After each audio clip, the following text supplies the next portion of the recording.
Y así llegó con Esperando a Godot de Samuel Beckett el teatro del absurdo. Y así llegó el teatro del absurdo, con ese ay tan común hoy cretino paroxismo posmoderno de lo irracional, alimentado por cada puesta en escena narrativa de la pirómana trilogía Molloy, Malón muere y el innombrable. Y así llegó la transgresora trilogía Molloy, Malón muere y el innombrable, del agua fuerte con punta de obsidiana o cantera desde la cautivante uterotumba de profundis salientes telúricas del psicoanálisis de una obra de juventud de Samuel Beckett, Sueño con mujeres que ni fu ni fa. Postmoderno, uterotumba, psicoanálisis y teatro del absurdo, iré por partes. Antes de hablar de los lius, personajes dibujados por Beckett que cobran vida y responsabilidad por sí mismos en Sueño con mujeres, su novela de cuando tenía 26 años en 1932, voy con los de Esperando a Godot, su tragicomedia de cuando tenía 47 años. A Esperando a Godot del 53 se llega regresando por el desternillante camino filosófico y psicoanalítico hasta la apacible uterotumba en Sueño con mujeres que ni fu ni fa. Pero primero, Esperando a Godot es la pieza emblemática del teatro del absurdo. Esta obra cumbre de Beckett no parece tener sentido porque es posmoderna y en la posmodernidad se vive en el sinsentido o incluso tiene sentido vivir ese sinsentido. No debería catalogarse como pieza del teatro del absurdo. Acéptese mi consejo, llámese teatro posmoderno. La posmodernidad se caracteriza porque no hay razón absoluta. Absurdo es contrario a la razón, porque no haya verdad absoluta, porque Dios esté muerto y la historia y la libertad sean chistes. Fijémonos, los personajes están esperando a un tal Godot para hacer lo que vayan a hacer aunque ni siquiera lo conozcan. Cuestiones filosóficas, ya sabremos por qué hacemos lo que hacemos en nuestra vida tan pronto llegue ese ser. Ahora, lo lamentable no es que el tal Godot nunca aparezca en toda la obra. Lo lamentable es que los personajes nunca sean lo que iban a ser o pudieran haber sido por estar esperando a ese Godot. Beckett es genial porque la gente real de carne y hueso sale consternada al final de la obra al verse como caricatura o reflejo de estos personajes que se supone son la caricatura y que, en resumidas cuentas, no quieren cumplir su papel por esperar un actor mayor o una señal divina o un mensaje de este sin que sepan qué pinta en sus propias vidas o para qué. Como no lo conocen, Vladimir y Estragón confunden dos veces a Godot con Pozo, el propietario de la tierra. Por si fuera poco, desde un inicio del acto 1, como una burla socarrona proveniente del fondo de la ignorancia, Beckett hace que un vulgar trabajador dome la duda cartesiana. Vladimir cuestiona de la Biblia: ¿cómo es posible que de 4 evangelistas solo uno diga que se salvó el ladrón, si los 4 estaban ahí presentes? Uno de 4, de los 3 restantes, 2 ni lo mencionan, y el tercero dice que los otros 2 lo insultaron. Pero a Beckett le importa un comino la modernidad y sus preseas como la duda para fundar la res cogitans. La burla viene de restregar que incluso dudando para pisar la res extensa, concreta, se seguirá en el sinsentido esperando algo metafísico. Puede ser algo que se espera, a lo mejor para soportar el tedio del momento posmoderno cayendo vertical en sus cabezas, en nuestras cabezas. A caballo entre una tumba y un parto difícil, cito, en el fondo del agujero, pensativamente, el sepulturero prepara sus herramientas. Hay tiempo para envejecer. El aire está lleno de nuestros gritos, pero la costumbre ensordece. Los personajes se preguntan: ¿y ahora qué hacemos mientras esperamos? ¿Y si nos ahorcáramos? Sería un buen medio para que se nos pusiera tiesa. ¿Lo hacemos? ¿Qué hacemos aquí? Este es el problema a plantearnos. Tenemos la suerte de saberlo. Sí, en medio de esta inmensa confusión, una sola cosa está clara: estamos esperando a Godot. Fin de la cita. Así pues, Esperando a Godot llega cuando, por el tiempo transcurrido, deberíamos ser ya expertos ilustrados en beneficiarnos de la duda sistemática. Deberíamos estar recogiendo el cultivo del método cartesiano y su aplicación sólida. Pero en vez de eso, llega el teatro del absurdo como una sombra de posguerra que nos sigue inseparable. Y además, lo absurdo llega cuando llega la televisión y la instauración del estado del bienestar. Sufragio universal, cobertura médica universal, educación universal, liberación sexual, las mujeres pueden votar y trabajar, los hijos pueden entrar a la universidad y cuestionar al padre, en fin.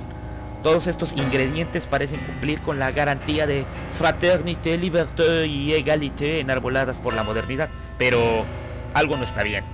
Hay un fantasma que recorre las calles de Europa y de América y del mundo, y no es el socialismo, sino la posmodernidad. No era punto final el progreso, simples puntos suspensivos quizá, o lo que antecedía un largo paréntesis, Como sea, Esperando a Godot refleja prácticas humanas, modos de vida y escenarios sociales incongruentes. Libertad con esclavitud, por ejemplo, en muchas ocasiones es libre de elegir carrera universitaria, pero no el trabajo. Cuánta razón tenía ese hombre de quien tanto aprendí, mi maestro, José Liud García Medrano, en la Facultad de Filosofía de la UV. Decía: no eres libre ni de cambiar las reglas de tu propia facultad. Vamos, atrévanse y sean libres, nos decía. ¿Cómo se llegó a este panorama? ¿Cómo se llegó a este teatro de Beckett? Dije ya que no es fácil la experiencia con Beckett. Sus obras son abiertas en el sentido de Humberto Eco. La literatura de Beckett está en etapa seminal y esto es invariable. Se lee al principio o el final de la historia. Se lea una obra de preguerra o las de posguerra. Es maravillosa la experiencia estética que provoca. ¿Que es difícil? Bueno, siempre hay tiempo para lo fácil, para el bestseller y la literatura para envolver comida grasienta, como dijera John Banville. Beckett, en cambio, es el caviar. Son las anchoas para unos cuantos. No es fácil seguirle el ritmo a una obra suya. Abundante intertextualidad de los personajes, hipertextualidad de las frases y las palabras, personas del relato que se revelan al autor por el destino que presienten o se relacionan con artistas o con figuras históricas aparentemente muy ajenas a la obra. El impredecible efecto de Beckett con su obra es como el del músico y micólogo John Cage con su piano preparado de 1938, el cual por cierto estamos escuchando de fondo. Poniendo clavo, madera, tuerca, papel y metal en las cuerdas del instrumento, el piano de Cage suena a piano o a un xilófono, y de pronto suena a gamelán javanés en Daughters of the Lonesome Isle. De igual modo en Beckett, la duda o racionalismo inaugurado por Descartes suena a existencialismo de Jean-Paul Sartre, y en eso los personajes son como pacientes de Freud o héroes autómatas como los de Albert Camus. Sueño con mujeres que ni fu ni fa, de 1932, fue su primer novela, antes que Murphy de 1938, pero paradójicamente será la última en llegarnos porque nunca terminó de agradar a su autor y ante su resistencia por mucho tiempo a publicarla, cuando se decidió fue rechazada en los 30. De todos modos, el absurdo de Esperando a Godot que sentí en carne propia el Beckett de posguerra es el mismo que ya está presente 20 años atrás en Sueño con mujeres. Ya se intuye en las páginas de Sueño con mujeres el Beckett que se someterá al psicoanálisis con el Dr. Wilfrid Bion un año más tarde, entre 1933 y 34, en Londres, dado que se prohibía dicha práctica en Irlanda. Sueño con mujeres transpira de forma constante la fragmentación del yo, la consabida retrospección idílica y salvífica de Beckett por aquellos años y días de ojos azules con su padre. En los 30, Beckett no intentaría volver a la docencia. Desconcertado por la tensión de entreguerras y la relación tortuosa con su madre, quien lo intentó controlar por todos los medios. Así que, si hay algo que atraviesa de inicio a fin Sueño con mujeres, es la autotumba de Beckett, la caverna o locus, donde Belacqua Trasundo de Beckett es feliz, y es feliz porque es libre. Ahora, el contexto de Sueño con mujeres no solo arroja los temblores, angustias y en general la crisis mental del autor ante un mundo execrable por carecer de sentido, sino que Sueño de mujeres también es producto del roce edípico entre Beckett y su madre, tensión que se va a agudizar cuando muere el padre en 1933.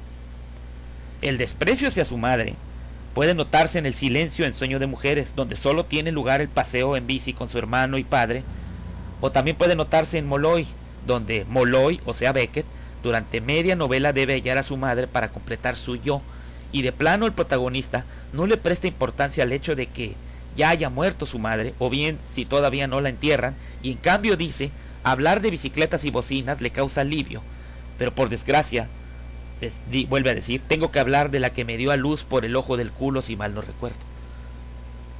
El padre lo apoyaba con una renta, permitiéndole independencia, por eso cuando muere le causa bastante conmoción. Así pues, la sinopsis de Sueño con mujeres que ni fu ni fa es la sinopsis de los acontecimientos que afectaban a Beckett al realizar la propia novela. Beckett, Belacqua, tiene una relación amorosa con su propia prima, Peggy Sinclair, Esmeraldina Rima de la novela, quien lo monta y lo viola en la página 31. Esta relación Belacqua-Esmeraldina terminará mal el fin de año de 1929. Para notar el existencialismo de Beckett, vale la pena recordar la objeción que Jean-Paul Sartre hizo contra el yo puro o yo absoluto de Edmund Husserl. En La trascendencia del ego, Sartre prepara el terreno al existencialismo, cuya tesis primordial se reduce, como bien se sabe, a la existencia precede a la esencia. Sartre rechaza que la conciencia contenga ese yo puro fenomenológico. La conciencia se unifica y se centra en el objeto. El yo no es puro, porque será producido por cada espontaneidad de nuestra misma acción reflexiva de la conciencia. Al final del libro, en la primera de las 3 conclusiones, Sartre deja ver su clara influencia del abuelo de los existencialistas, Søren Kierkegaard, y explica la angustia que los hombres sienten ante su propia libertad. Dice Sartre: esta espontaneidad monstruosa de nuestra conciencia está en el origen de numerosas psicastenias. La conciencia se espanta de su propia espontaneidad porque siente la libertad. No hay ningún subconsciente freudiano, solo la misma conciencia. Resumiendo, la conciencia es una espontaneidad impersonal, tan espontánea como cada objeto al que nos enfrentamos. Y no olvidemos que desde la fenomenología los sentimientos y los estados mentales son objetos también. La conciencia abarca todo nuestro yo. Por ello, el yo no es ni el culpable de la espontaneidad, del miedo o la angustia, ni puede nada sobre eso, porque el yo es solo construcción que cada uno de nosotros hace para enfrentar los objetos. El papel del yo es enmascarar la conciencia. El yo es un objeto más de la conciencia. De este modo, en Beckett se puede entender la construcción fragmentaria, llevada y traída de Belacqua. Beckett aclara en las páginas 21 y 22 de Sueño con Mujeres la forma en que cada personaje literario puede ir adquiriendo un liu o rol tan complejo como el autor quiera, como el narrador quiera, o como vuelve a insistir en la página 144, como el propio personaje o liu que se revele le dé la gana finalmente ser. Así las cosas, el perfil sartreano se evidencia en Sueño con Mujeres. Por ejemplo, el narrador dedica a toda la infancia de Belacqua 2 asombrosos párrafos de un capítulo, es decir, una cuartilla, mientras que a la alba de la novela, o sea, Edna McCarthy, compañera de español de Beckett en el Trinity College, le dedica casi 100 páginas, prácticamente todo el capítulo 3 desde la página 183 hasta la 280. Otro ejemplo, la forma en que termina la relación entre Beckett y su prima Peggy viene descrita con lujo de detalle desde su llegada a la taberna, donde se besan entre lágrimas sospechando su irremediable ruptura. Los detalles minuciosos de la forma en que terminan la noche vieja contrasta con la lacónica importancia, por no decir ninguna, que el narrador y Belacqua le otorgan a la violación de Belacqua en la página 31. La violación se evidencia en 2 renglones en dicha página. 2 que dicen hasta que ella lo violó. 5 palabras, punto y aparte. Y entonces todo se fue al carajo. 6 palabras, punto y aparte. Al narrador la violación le merece 2 párrafos de 6 palabras cada uno, mientras que la escena de la sopa y el plato y las sobadas de los novios que van a romper, 5 páginas de la 131 a la 35. Este es el proceso psicoanalítico que transfunde como células, como sangre, el sentido de cada obra de Beckett. Por un lado, este olvido y retrospección a un paso sospechoso para el yo de los personajes. Por otro, el contraste con la exactitud mundana en cada detalle que muestra otra vez la influencia de Jean-Paul Sartre. Esa actitud hecha para borrar pasado. De suerte, de esta manera, Sartre, recuérdese también el despertador, el pago de impuestos, la junta de tal hora, los formularios para ser alumno, la policía concreta, etc. Como ejemplos de esas barandas para no caerse en el precipicio del terror y la angustia que separó Vigilius Jauniensis, trasunto de Kierkegaard, como ya bien mencioné. En resumidas cuentas, a Belacqua la violación le merece menos importancia que Esmeraldina Rima, la violadora, pero esta todavía mucho menos importancia que sentirse en paz en su útero tumba, muy alejado de sus achaques de sudor frío, intestinos revueltos y vómito. Beckett permite ver cómo su vida está determinada por los úteros que lo traen y lo llevan. Por eso, hay en Sueño con Mujeres una clara alusión a la caverna de Platón, pero en un grado mucho mayor amplitud, con los análisis de ginecología filosófico polar de Peter Sloterdijk en su Esferas. El narrador reconoce que a Belacqua le viene bien este método quiroplatónico de escape. Será un recurso psicoanalítico literario muy recurrente dada la relación de Beckett con su prima, pero también por la atmósfera densa que comenzó a trascender a raíz del flirteo que tuvo con la Siracusa de la novela, es decir, Lucia, la hija de James Joyce, para quien trabajó como secretario y traductor, relación entre Beckett y la joven que ganará la enemistad de la madre, Nora Joyce, por aprovecharse de la inestabilidad emocional de su hija para recibir la atención del autor de Ulises. La hija de Joyce desplegaba ante Belacqua tejemanejes priápicos, según él mismo dijo. Cuando la presión aplastante amenazaba con asfixiarlo, volvía a enuterarse, como él mismo dice, porque prefería la oscuridad ultracerebral en vigilia y que llegaran los ángeles grises por él a esa uterotumba para sentir el alivio. En efecto, la uterotumba es la huella digital de Beckett. En El Innombrable se refiere a ella, cito página 50 de la traducción de Santos Torruella. Es el mismo lugar de siempre, el que tiene aires de haber sido hecho para mí pero que no quiere de mí, ese que yo tengo aspecto de querer y que no quiero, ese del que sin duda no sabré nunca si me engullo o me vomita y que acaso no sea más que interior de mi cráneo lejano, por donde yo erraba en otros tiempos. Ahora estoy fijo, perdido de pequeñez o empujando contra las paredes de mi cabeza, de mis manos, de mis pies, de mi espalda y de mi pecho, y siempre murmurando viejas historias, mi vieja historia, como por primera vez. Fin de la cita.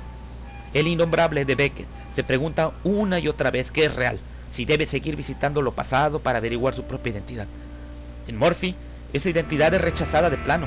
Morphy, alter ego de Beckett, es rechazado por el mundo bajo la luz de la lógica y de la razón. Así que se interna en un sanatorio de dementes, pero ahí también se le negará el yo, bajo una demoledora exactitud de relojería, en detalles y pormenores descriptivos que ya analicé a la Sartre. Morphy discute con su chica, Celia, porque ella quiere que consiga un trabajo. Véase la página 34. La discusión, cuando mutatis mutandis, él le dice con calma que solo se encargará de seguir la lectura del tarot y zodiaco de Ramaswamy Krishnaswamy, por cierto un charlatán, y se dedicará a esperar el empleo que no contravenga su sistema de creencias y sobre todo su personalidad. Finalmente rompen y, como dije, Morphy será tomado como loco por su elevado nivel intelectual, pero decisiones absurdas, como por ejemplo no buscar empleo, que lo meterían de lleno al juego de al juego de los insentidos que tanto detesta Beckett y que da razón a no conseguir ese empleo. Morphy discute con Celia porque está seguro que un empleo como ella quiere terminará matándolo. La pareja se da, pero un buen día Morphy le cuenta a Celia un chiste en el que mezclaba el sueño de Descartes y el origen de la Vía Láctea de Tintoretto, que encontró trabajo en la casa de Misericordia Mental Magdalena, que le dejaron que se quedara en el asilo, que le dejaron que siguiera meciéndose en su balancín, ya no en su departamento, sino en el asilo. Ya tiene su trabajo. De este modo, ahí tenemos a Beckett de nuevo, calmo e impertérrito mientras sea libre. He ahí a un Morphy en su uterotumba, que fue loco ante el mundo racional y loco ante los locos por estar con ellos, quienes lo ven como bicho raro. Irónicamente, Morphy tenía razón, porque el gas en forma de caos súper fino que salía del retrete terminó matándolo. El empleo terminó matándolo al concluir el capítulo 11. La uterotumba es el sueño que repara cada detalle y ardor físico del mundo de Beckett. Véanse, por poner unos cuantos ejemplos, los dolores hepáticos, la descamación de pústulas, el pellejo caliente y seco, y los huesos del lomo en medio del escalofrío. Huesos adoloridos hechos fosfatina, sin mencionar la tensión que el joven Beckett enfrentará al acudir a los burdeles durante los 2 meses que estuvo separado de la Esmeraldina Rima. En fin, la uterotumba es aquella presente en el Beckett de Morphy, en ese delicioso capítulo 6, donde se diseccionan los niveles de la mente para el protagonista. Y Beckett explica en su interior: lo salvo de la desgracia del mundo externo de los sentidos. Dice, cito página 88, un hombre está en la cama, deseando dormir. Una rata está en la pared a su cabecera, deseando moverse. El hombre oye que la rata se agita y no puede dormir. La rata oye que el hombre se agita y no se atreve a moverse. Ambos son desgraciados, uno agitándose y el otro esperando. O ambos son felices, la rata moviéndose y el hombre durmiendo. No es casualidad que Belacqua, en Sueño con mujeres, puede soportar los tormentos de los hijos de Adán, pero el ánimo está en tinieblas y se pregunta: ¿existía algo mejor en este mundo o en el otro? Curioso que Beckett se pregunta en Molloy: ¿y si la misa de los muertos se dijera por los vivos? En la primera parte de Molloy, como ya antes comenté, el protagonista Molloy, en vez de esperar a Godot, espera y busca a su madre para completar su personalidad íntegra, y en la segunda parte, Morán busca a su vez a Molloy para identificarse. Paradójico.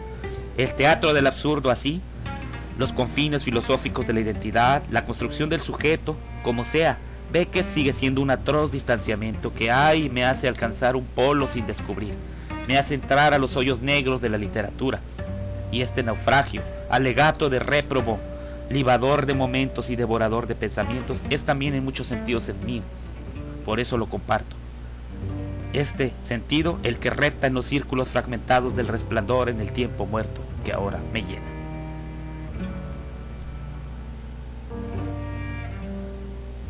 Este artículo está dedicado a mi hija, Clara Ivana, por esos tiempos, momentos que le he ido robando.